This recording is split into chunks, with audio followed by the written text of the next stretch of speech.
हूँ सादी और आप लोग देख रहे हैं TV London with Sadia Sadat. नाज़रीन, हर दफ़ा की तरह आज भी मेरे पास बहुत अहम खबरें हैं जो मैंने आपके साथ शेयर करनी है। सबसे पहली जो खबर है वो हम लोग बात करेंगे हमाद अजहर के हवाले से, और उसके अंदर भी हम बात करेंगे जो चीनी और कॉटन जो हम लोगों ने इम्पोर्ट करनी थी पाकिस्तान इंडिया से, उसके हवाले से कुछ इन्फॉर्मेशन है। हम लोगों ने देखा कि अचानक जो हमाद अजहर ने बहुत आके ऐलान कर दिया, उन्होंने कहा कि हम चीनी इंपोर्ट करने जा रहे हैं इंडिया से और कॉटन इंपोर्ट करने जा रहे हैं। और वो इसलिए क्योंकि वहाँ पे चीनी ज़्यादा सस्ती है एज़ कम्पेयर टू पाकिस्तान। तो बल्कि कई लोग बहुत खुश हो गए, उन्होंने कहा ये तो बहुत ही अच्छा चीज़ है क्योंकि हम इंडिया से इंपोर्ट करेंगे, फिर हम बाकी आगे एक्सपोर्ट कर सकते हैं उसको हायर प्राइस के ऊपर। तो लोगों ने तो बड़े बड़ी प्लानिंग कर ली थी इस खबर सुनने के बाद ही, लेकिन 24 घंटे के अंदर अंदर वो खबर वजीर आजम की हम लोगों ने देखा कि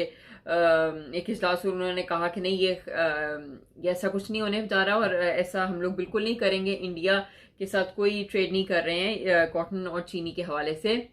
और इसकी इनसाइड खबर ये है कि बेसिकली जब इन्होंने ये डिसीजन लिया तो जो कश्मीर के हवाले से कश्मीर में जो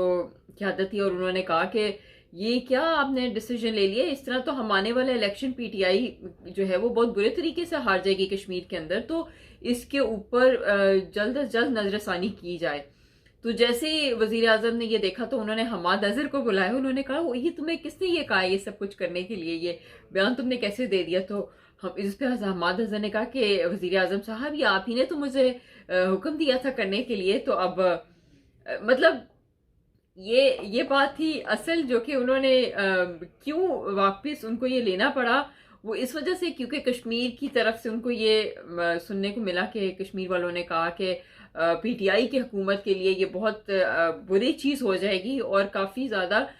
जो कश्मीर है वो इसके ऊपर एहतजाज कर रहे हैं कि हम लोगों ने इंडिया के साथ इतनी ज़्यादा ये अपने मरासिम बढ़ाने की कोशिश कर ली है। और फिर हमने देखा कि साथ ही हमारे वजीर आजम साहब ने एक लेटर भी लिखा है मोदी को, और उन्होंने ये लेटर लिखा और उसमें कहा कि हम चाहते हैं कि अच्छे बाहमी ताल्लुकात हों, लेकिन हमारा पहले कश्मीर का इश्यू होना जो है वो रिजॉल्व होना वो ज़्यादा ज़रूरी है। तो अच्छा, फिर इस वजह से ये उनको ने ये लेटर भी सर्कुलेट किया। अच्छा, आज जब हमारे अपोजिशन लीडर जो है, सेनेट के अपोजिशन लीडर जो यूसुफ रजा गिलानी साहब ने जैसे ही अपना ऑफिस संभाला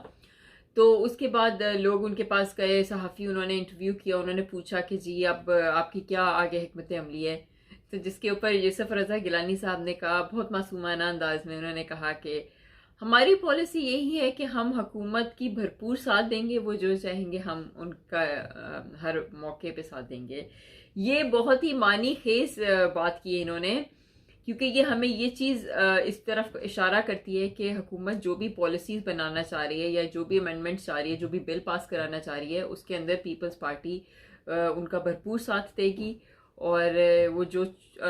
जो चीज़ें जिस चीज़ के अंदर पीपल्स पार्टी को मदद दरकार होगी, हुकूमत को पीपल्स पार्टी की मदद दरकार होगी, वो सब कुछ पीपल्स पार्टी करेंगे। और ये जैसे मैंने आपको पहले भी बताया था कि ये सारा पीपल्स पार्टी के साथ एक तरह की डील होगी। वो जो पहले हम कहते थे कि एक ही पेज के ऊपर हैं हुकूमत और कुछ और लोग, तो अब उसी पेज के ऊपर ये पीपल्स पार्टी भी आके शामिल होगी। इसीलिए हम देख रहे हैं कि शौकत तरीन का नाम भी आगे आ रहा है, फिरदौस आशिक अवान या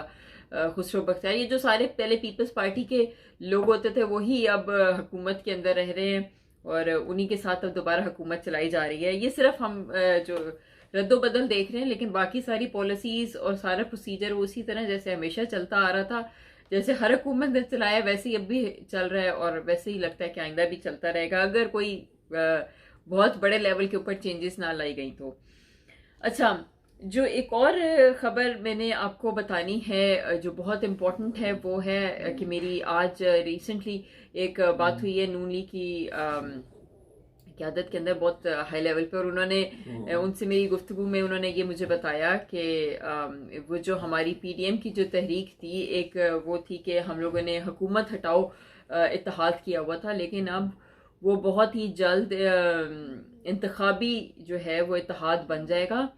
और काफ़ी बड़ी चेंजेस हैं जो मुतवक्को हैं इसके पीडीएम के हवाले से। और दूसरी तरफ जो पीपल्स पार्टी है वो पूरा साथ दे रही है, और लगता है कि 18वीं तरमीम के हवाले से भी काफ़ी ज़्यादा चेंजेस हैं जो प्लान हैं। अब देखते हैं कि वो किस हद तक कामयाब होते हैं इसके अंदर। इसी हवाले से एक और इन्फॉर्मेशन ये भी है कि जहांगीर तरीन की एक अभी रिसेंटली खुफिया मुलाकात हुई है जरदारी साहब के साथ, और बहुत ज़्यादा चीज़ें हैं जो उन्होंने डिस्कस की हैं, और लगता कुछ ऐसे है कि जहांगीर तरीन जो हैं वो पीपल्स पार्टी ज्वाइन कर चुके हैं। बस मुनासिब वक्त का इंतज़ार है जिस वक्त ये ऐलान भी हो जाएगा कि जहांगीर तरीन जो है वो पीपल्स पार्टी के अंदर शामिल हो गए हैं। तो वो जो एक मुनासिब मौका है उसकी तलाश है, जैसे ही वो मौका इनको मिलेगा तो ये सब अनाउंस कर दिया जाएगा कि जहांगीर तरीन अब उनकी पार्टी पे। और हम लोगों ने देखा है कि ये जो है ना जहांगीर तरीन जो है ये इनकी तरफ से काफ़ी ज़्यादा इस तरह की पेशरफ्त चल रही थी। यही वजह थी कि जो इमरान खान ने आई थिंक उनके ऊपर दबाव डालने के लिए उनके खिलाफ जो केसेस हैं वो एकदम अचानक खोल दिए, जबकि ये चीनी वाला जो केस था वो कब से था और जहांगीर तरीन को कुछ भी नहीं पकड़ा गया था। और अभी जो ये केस है ये एफआईए ने शुरू किया है और उसके अंदर उनको बुलाया गया है। और नॉर्मल प्रोसीजर ये होता है कि पहले वो गिरफ्तार करते, उसके बाद तफ्तीश करते और उसके बाद देखा जाता है, लेकिन इस केस के अंदर उनकी गिरफ्तारी नहीं हुई है। तो ये इस बात का सबूत है कि वो एक तरीके से ये सिर्फ उनके ऊपर दबाव डालने की कोशिश थी। और उन्होंने कहा है कि जो केसेस हैं वो नैब में दे दिए जाएंगे। अभी तक नैब भी कुछ उस तरह हरकत में नहीं आई है, तो ये केस सिर्फ एफआईए के पास है। तो ये वज़ीर आज़म की कोशिश थी कि वो किसी तरीके से दबाव डाल सके जहांगीर तरीन पे, लेकिन दूसरी तरफ जहांगीर तरीन और जो हुकूमत है इनके दरमियान में बहुत वाज़िया फासला आ चुका है, और जहांगीर तरीन जो है वो अपना लगता है कि राहें जुदा करने ही वाले, बल्कि कर ही चुके हैं। बस ये वक्त आने पे ये लोग अनाउंस भी कर देंगे कि जहांगीर तरीन ने जो है वो पीपल्स पार्टी ज्वाइन कर ली है। अच्छा, आज जो एक बहुत बुरी खबर है कि जो भी लोग अभी पाकिस्तान के अंदर मौजूद हैं उनके लिए ये थोड़ी आज बहुत बुरी खबर आई है कि पाकिस्तान को रेड लिस्ट कंट्रीज़ की फहरिस्त के अंदर शामिल कर दिया गया है। और हमने देखा है कि इंडिया में भी बहुत ज़्यादा केसेस थे, लेकिन इंडिया को जो है वो रेड लिस्ट कंट्रीज़ में शामिल नहीं किया गया। अब उसकी पता नहीं क्या वजह है कि जो यहाँ पे जो दो बड़े अहम ओहदों के ऊपर इंडियंस लोग हैं ये वजह है, या फिर कुछ और वजह है। कुछ लोग ये भी बताते हैं कि पाकिस्तान के अंदर जो इंग्लैंड से गया हुआ जो एक न्यू वेरिएंट है उसके ज़्यादा बहुत केसेस हैं, और इसकी मेरे ख्याल में मैं बहुत हद तक ज़िम्मेदार समझती हूँ कि हमारी हुकूमत है। हमारे यहाँ अभी तक वो सिस्टम ख़त्म ही नहीं किया गया जो कॉन्टैक्ट्स वाला सिस्टम होता है, जिसके अंदर लोग अपने कॉन्टैक्ट्स यूज़ करके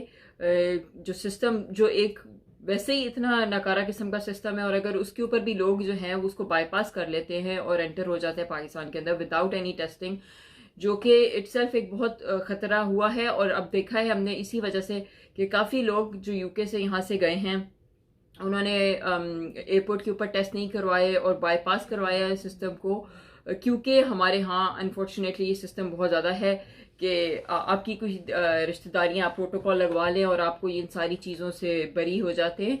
बट इनकी इस चक्कर के अंदर अब ये देखें कि पाकिस्तान जैसे मुल्क के अंदर अब इतना ज़्यादा ये केसेस बढ़ गए हैं, और ये न्यू वेरिएंट ऑफ इंग्लैंड ही है जो वहाँ पे फैल रहा है और उसके ज़्यादा केसेस हैं। तो हमारी हुकूमत को चाहिए कि इसके ऊपर सख्त से सख्त एक्शन ले। अब तो खैर जो लोग इंग्लैंड से अब तो खैर बाहर जाने का सोचेंगे भी नहीं, क्योंकि जो वापस आने का जो उनको प्राइस पे करनी पड़ेगी वो 1750 पाउंड का पैकेज है एक बंदे के लिए, जो कि बहुत ज़्यादा महंगा है। तो ये थोड़ी सी इंफॉर्मेशन थी जो मैंने कहा आपके साथ शेयर कर लूँ। मेरी अगली वीडियो तक के लिए अपना बहुत सा ख्याल रखिएगा। पाकिस्तान पाइंदाबाद।